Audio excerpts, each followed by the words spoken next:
Welcome to Questions of Life. I'm Cath. I'm here with Donald. Hello. We're here with some wonderful folks in the church. And in our session today, we are exploring questions to do with Halloween. So, Donald, we're talking about Halloween. Halloween is actually this Saturday, so it's creeping up on us very quickly. Now, last year in the UK alone, we spent £419 million on Halloween. Now, that was costumes, that was the lights, the pumpkins, the makeup, the trick-or-treating, all the decorations. That's a lot of money. And that is the third most expensive celebration in the UK after Christmas and after Easter. So that's incredible. That's a lot of money. And I remember years ago growing up that Halloween wasn't quite as major a thing as it is today. I think America has had a huge influence. I think it's become incredibly commercial. But there are many, many people, many TV shows, lots of places that are talking about Halloween. Now, I suspect for many people, they have no ideas of the origins of Halloween. I mean, Halloween goes back centuries. It's got Celtic origins, but very much it is a pagan and occultic festival where they used to celebrate death and darkness and occultic practices. Now, many people really won't know that or understand that because today it is just seen as something fun. And for me, I think there are two groups of people when it comes to Halloween. I think the first group of people are those who just want to have fun. It's just one of those things that we want to have a party, have a good time, get dressed up. Isn't this exciting? And that's one group of people. I think, though, there's another group of people who take Halloween incredibly seriously. Those that are part of the occult, maybe witches, those that are part of satanic worship and practices. Now, I think that group of people is far smaller than the majority who just see it as something fun. But there may be people that are listening into this thinking, what, witches and the occult and the satanic? It's just Halloween. It's just one of those things. Are those real people? Is this a real issue? Should we be worrying about its roots and those kind of things? What do you think about that? Well, I think a little bit of explanation that tonight, October 31st is one of those times when the amount of daylight equals the amount of sunlight. So it's that middle point, the beginning of winter, if you like, the end of the summer. And so that has always been celebrated by those who want to worship the sun or the moon. So you get links of paganism, which is a religion of worship of nature. And that was then also partly taken over by those who wanted to worship darkness. And so Christianity tried to transform that and came up with a day called All Hallows Day, which means All Saints' Day. And they wanted that to be the celebration, to celebrate the people that have gone before us, that have lived a faith and have inspired us to follow Jesus. Mm-hmm. The day before All Hallows Day is All Hallows Eve, and that's why this equinox day, or if that's the right term, this day of timing with the sun and the moon, became known as All Hallows Eve or Halloween, and that then became a festival. Now, there are two, I think, fundamental elements to this that are different. There is paganism, mm-hmm. which is a very, very old religion. It's the worship of spirits to do with nature. Mm-hmm. And then there is what's called Satanism. The Satan is what it says on the tin. It's the worship of Satan. Paganism is a much bigger religion. Satanism is a much smaller religion. But they both recognize and celebrate this time. It's their key festival for them. So somebody who might call themselves a witch may be to do with paganism. That would be more common. They might call themselves a witch, or occasionally somebody within Satanism would call himself a witch, but that would be less likely. Satanism is just the worship of evil. They do sound like strange things out of the cinema, but they are real things that exist. They are small groups of people, a minority of people in British culture, but nevertheless, they are a component. And the caricature of Halloween that most people celebrate, the bats and the pumpkins and all of that, is, if you like, an exaggeration, or in some senses it was designed to make fun of those religions. In other terms, it was made to celebrate them. So there is an underlying reality. I think the most helpful way of describing it is to recognize that the vast majority of people who celebrate Christmas and give Christmas presents are not Christians. Mm-hmm. The vast majority of people who celebrate Halloween are not pagans, nor are they Satanists. But nevertheless, those two religions do exist. Okay, and what has the Bible got to say about paganism and Satanism? So fundamentally, the Bible, it draws us to Jesus as the way, the truth, and the life, and not to any other spirit, any other force, any other spiritual power, whether it's real or imaginary. Sometimes the Bible makes fun of these spirits as imaginary. Sometimes it recognizes them as being very powerful and real. But fundamentally, the Bible calls us to follow and worship Jesus alone. And he is described as the creator of all things. He's described as good, and both of those things are important to understand. And so there is an incompatibility between following Jesus and worshiping the earth, the sun, the moon, darkness, Satan, any other spirit, any other force, ley line, whatever it is. All of that is incompatible with following Jesus, because Jesus asks of us to trust him alone and not to have any other God, any other idol. And that's the first commandment, that you worship no other gods but me. So Halloween, in the sense of worshipping or celebrating other gods, whether that's intended or whether it's just part of it, in a sense is a fundamental breaking of the first commandment. Worship no other God but the creator God, Jesus. So then that moves me on to the second group of people. So you have that first group of people for whom it's actually a significant time, that they're choosing, they're making a choice to worship something or someone else other than Jesus. The rest of the population that are celebrating Halloween, that's not in their mindset. That's not what they're thinking about. It's just one of the new traditions. Yeah. You go trick-or-treating, you have a Halloween party, you dress up, you wear the makeup, you do the apple bobbing, which on the surface of it all seems like harmless fun. Is Halloween just a harmless opportunity for people to get together, to have some fun and have a party? I think it depends what you call harmless. I need to be cards on the table.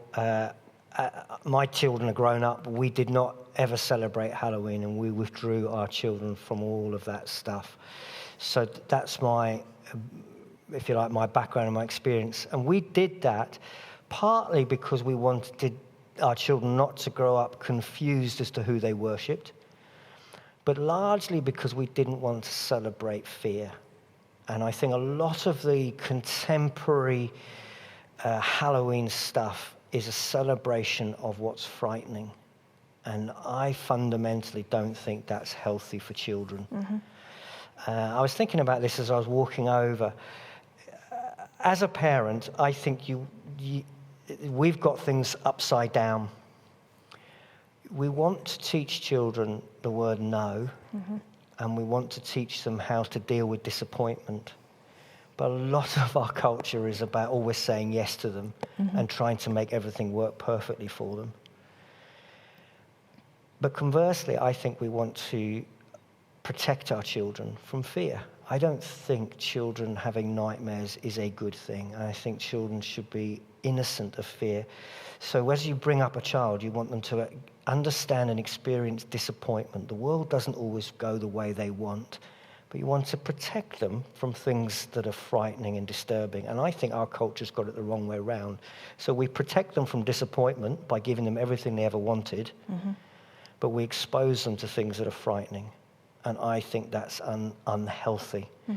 So our choice as a parent was to remove our children from any of that stuff, and to try and as much as they were possible right through. And we took if you like, the film censoring board 12 age as a key age, right through to the age of 12, we tried to protect them from that which celebrated fear, that celebrated things that are scary, that try to frighten children. We just felt that was damn unhelpful for them. And they're now adults. They may feel we brought them up wrong, I don't know, but that's the way we did it. So what did that extend to? You know, we're talking about Halloween, obviously not going out trick-or-treating, not going to Halloween parties, films that you watched.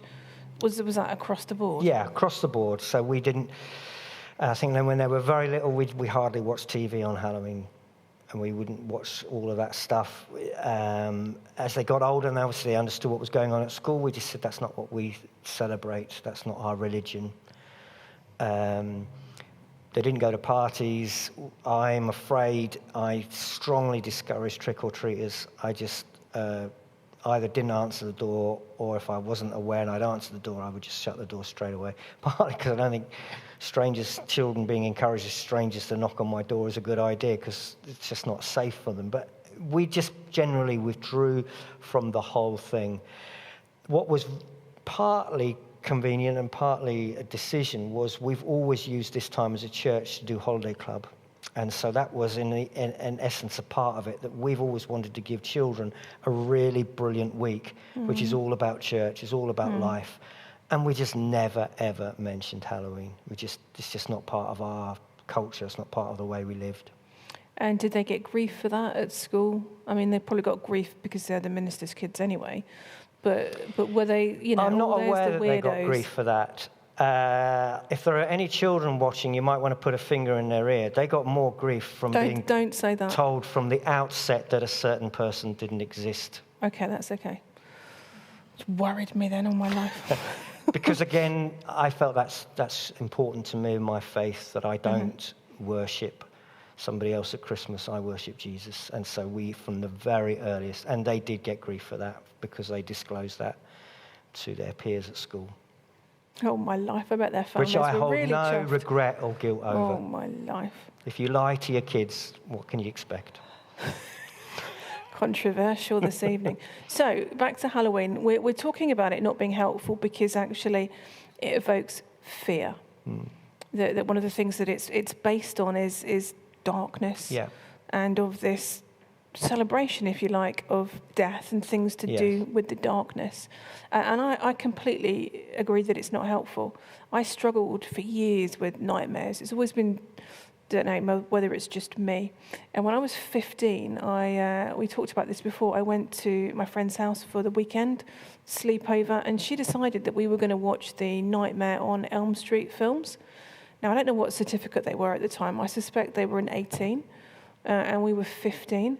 And they just did me in mentally. I did not have the capacity to be able to deal with that. And I would have nightmares for probably years afterwards. I'd see things late at night when it was dark, and it was just horrific. And I was 15. And I suppose for me, seeing some of the things that people get up to in their Halloween parties, I think surely that's got to have a detrimental effect on some children. I know it's light-hearted. I know it's not intended to be anything, but I do think there has to be some knock-on effects, some residue mentally and emotionally, because a lot of those children are young and impressionable. I mean, they've probably seen more at their age than I did at their age, let's face it, because of the internet, because of everything that we have. But I think one of the things that Halloween does is evokes a sense of fear. I think that not just for children, but I think for anybody who has a whole horde of kids come banging on their door, whether they're an old person, whether they're on their own, whether you're just a little bit nervous. And we'll talk in a bit, because someone's asked the question as a Christian, what should you do with trick-or-treaters? And I think we've got different approaches to this. And we'll come back to that, looking at a Christian response a little bit later on. But I think for people within the community, we don't look forward to Halloween, because you're just thinking, oh, my life, there's going to be so many kids running around. They'll be throwing things at my door. I mean, we've had stuff chucked at the house and loads of things because the kids think it's funny and the parents think it's funny. Nice job, everybody. It's not so funny. But it evokes fear. And to me, that's the opposite of what Christianity is about. talk about this whole thing that Christianity is about peace and hope. And Halloween's about fear. They're two different experiences and approaches to life. I think it's really fundamental to Jesus' ministry that he wants to drive out fear, that he wants to take away fear. I also think that it's really significant that advertising agencies, the PR world, they spend billions on getting the right image because they know that what you see stays in your mind and it affects how you behave. That's why people do the big campaigns. That's why advertising works. It's not a billion-dollar industry if it doesn't work. It's the same as if we see fearful things, there is a risk and a danger that logs into our mind. And it is certainly true that people say, oh, lots of kids have seen things that we didn't see. I don't know, because I'm no expert. But we also know that young people have much higher levels of anxiety, much higher levels of fear, and I certainly know from my interaction with people, far more prevalence of nightmares. So what we see does affect us. And if we see things that are intended to be scary, even if at the time we laugh at it, it logs in and it comes back at a point and it creates anxiety or fear or bad dreams. The good news is that Jesus specifically comes to overcome fear. And therefore, just inviting Jesus into our life, inviting him into our sleep, praying with people who are afraid, praying with people who are anxious, praying for the healing of memories, praying to cast out the images and the dreams that have been given to us by things we've seen is really powerful and effective. And I certainly would encourage, as we did all the way through, is always pray with your kids at bedtime. It's just a super opportunity. And pray for good sleep. What have they seen? What have they watched? I do think we have to, and this is getting into a parenting thing, but I do think you have to take really close control over what kids watch on a screen, on a TV, or whatever, up to certainly around the age of 11 or 12. So you've got to shape them and teach them and protect them. Because there's something about darkness, which is why Halloween is a thing. There's something about it that feels attractive, but it's illusory. It draws us in, but actually leaves us feeling uncomfortable and afraid. And it's a bit like the moth to the flame. And I think we do need to protect kids, but we at the same time need to hold with great confidence that Jesus is the one who casts out fear. And that again and again, it's really interesting. I did a recent study in John's Gospel where I looked at when Jesus walks across the water to the guys in the boat, and they think they've seen a ghost and they are terrified. And it's very interesting that the most common thing that a visitation of God starts with is the words, do not be afraid. So whenever the angels come, whenever people meet with God, very often when Jesus arrives in a situation, he says, do not be afraid. He is the one who takes fear away. And that's by saying, Lord, come into my life. Lord, come and fill me with your good, your Holy Spirit, and drive out fear. So we've talked about children. What about adults? So maybe there are people that are a bit older. Maybe they've watched stuff. Maybe they struggle with their sleep. I'm going to ask you what they do, but also I'm going to say that there's a really good app that I sometimes use. It's by the Church of England, and it gives you prayers for morning, midday, and nighttime before you go to bed. And every time they're different prayers, but the nighttime prayer before you go to bed always focuses on what you've seen, what you've experienced that day, and your mind and your sleep. And I find that really, really helpful and powerful. But maybe there are folks that are struggling with stuff that they've seen, nightmares. How would you suggest for an adult that we begin to help?